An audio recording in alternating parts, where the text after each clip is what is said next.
Je vais te poser une question un peu directe. Ce matin, quand tu t'es regardé dans le miroir, tu lui as dit quoi à ton corps?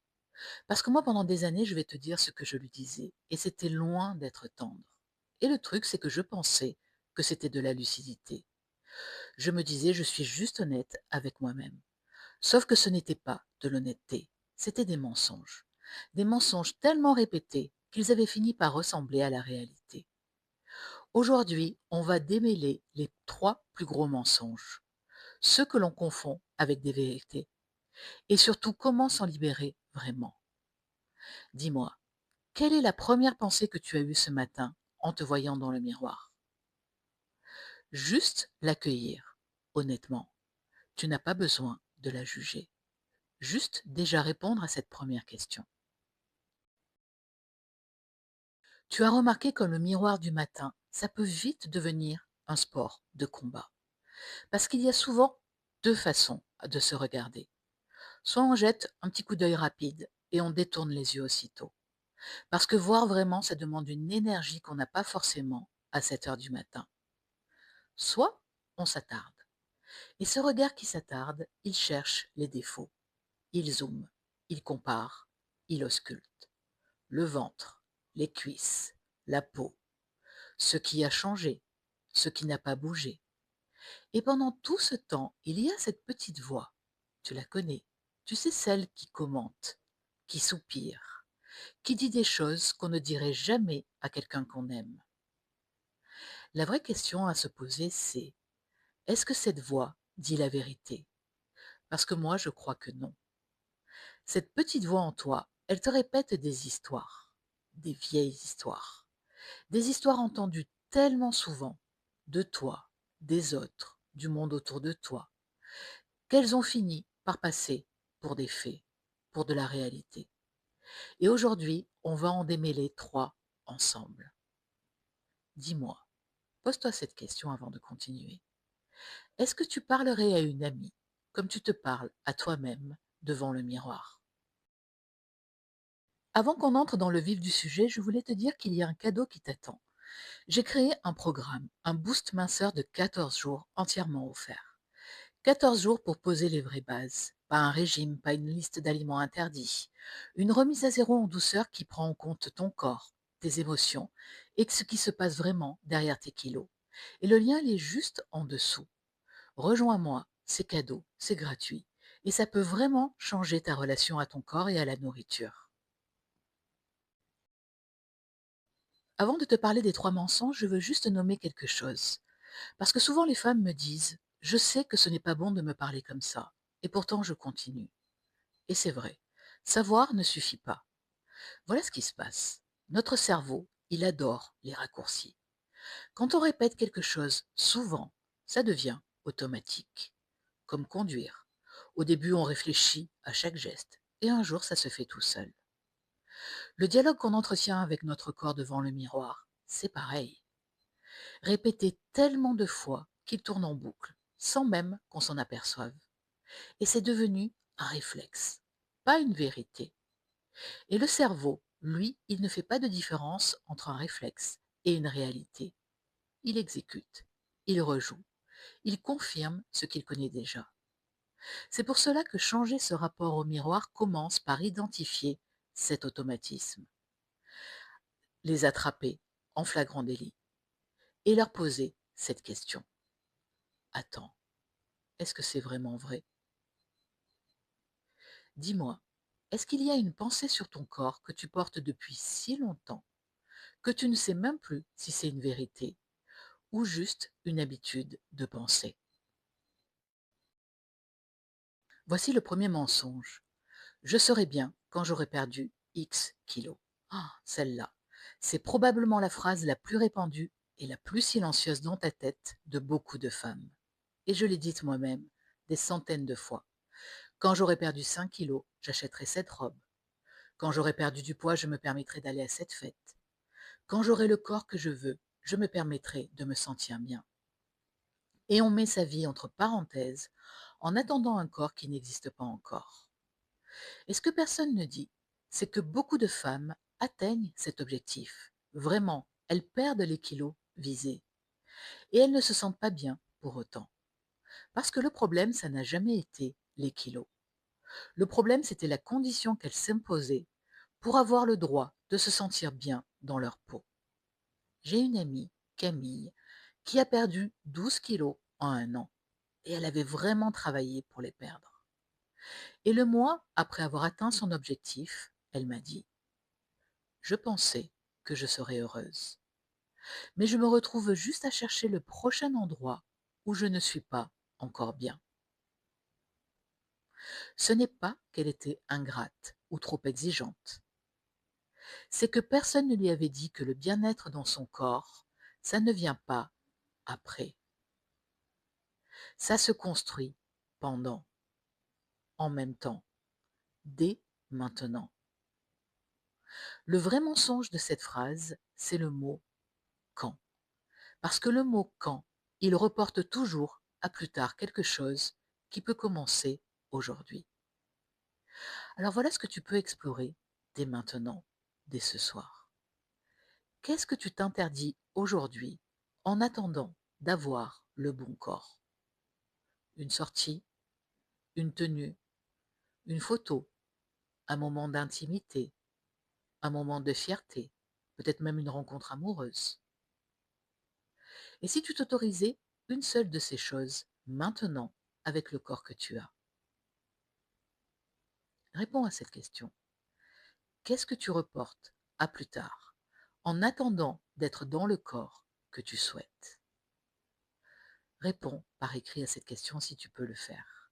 Mets sur pause et réponds. Prends le temps de répondre à cette question parce qu'elle est vraiment importante. Et commencer à répondre à ces questions, c'est déjà commencer à te mettre en conscience. Le deuxième mensonge, c'est j'aurais dû y arriver depuis longtemps. Et celui-là, il est sournois parce qu'il se déguise en exigence raisonnable. À mon âge, j'aurais dû régler ça. Ça fait 10 ans que j'essaie, d'autres auraient déjà réussi. Je devrais être capable d'eux. Et ce mensonge-là contient un calendrier imaginaire. Un calendrier que personne ne t'a donné officiellement.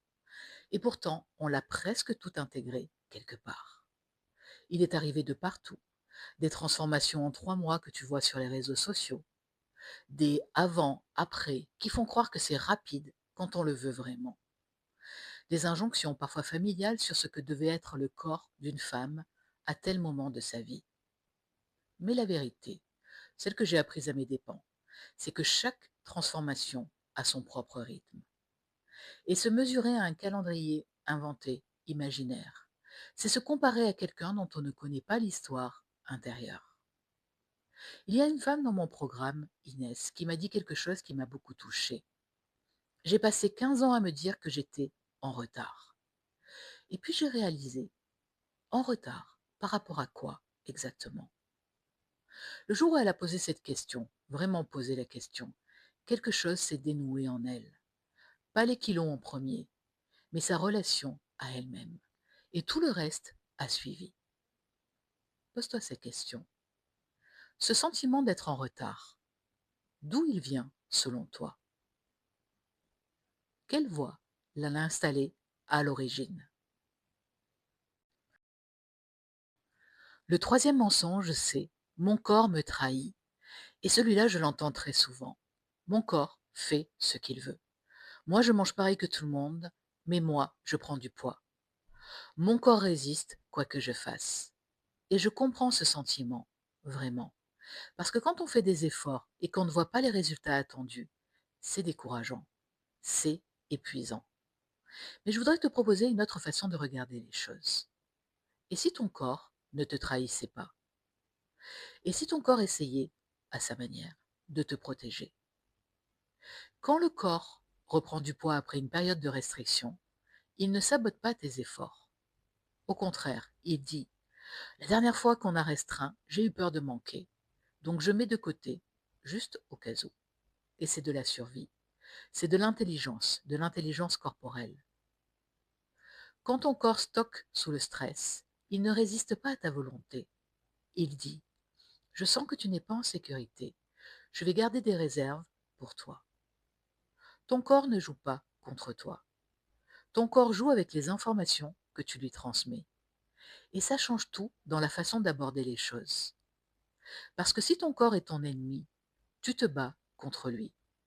Et se battre contre soi-même, c'est une guerre sans fin.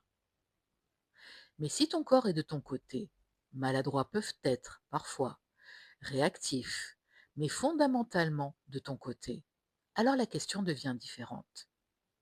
Ce n'est plus comment je le force, c'est qu'est-ce que mon corps essaie de me dire. Et c'est exactement ce sur quoi on travaille dans la méthode Body Sense. Passer de la guerre à la conversation. Alors dis-moi, réponds à cette question. Si ton corps pouvait te parler maintenant, ce soir, si tu l'écoutes vraiment, qu'est-ce qu'il essaierait de te dire que tu n'as peut-être pas encore entendu? Je vais te dire ce que j'avais comme rituel du matin pendant des années. Je me levais, je passais devant le miroir. Et avant même d'avoir bu mon café, j'avais déjà fait le tour de tout ce qui n'allait pas. Vite, automatique, presque mécanique. Et je me disais que c'était pour me motiver. Si je me vois tel que je suis, je ferai des efforts.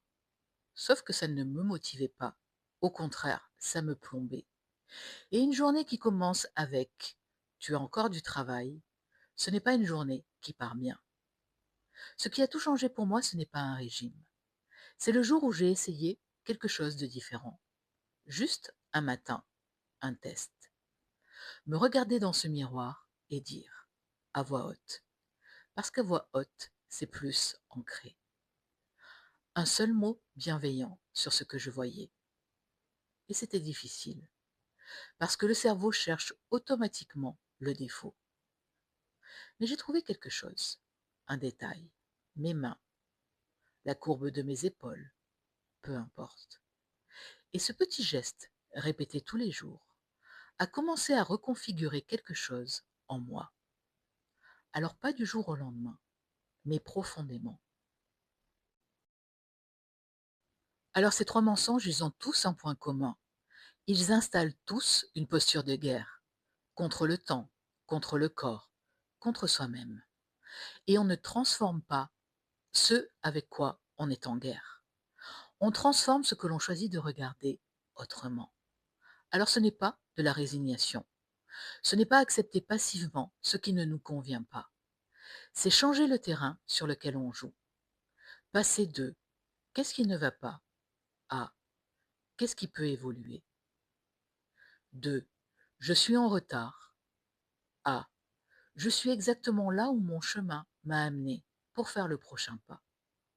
Ce n'est pas de la pensée positive de façade, c'est une décision stratégique. Parce qu'un corps qu'on maltraite mentalement, il résiste davantage. Un corps qu'on commence à respecter, même si c'est petit à petit, il s'ouvre, il répond et il avance avec toi.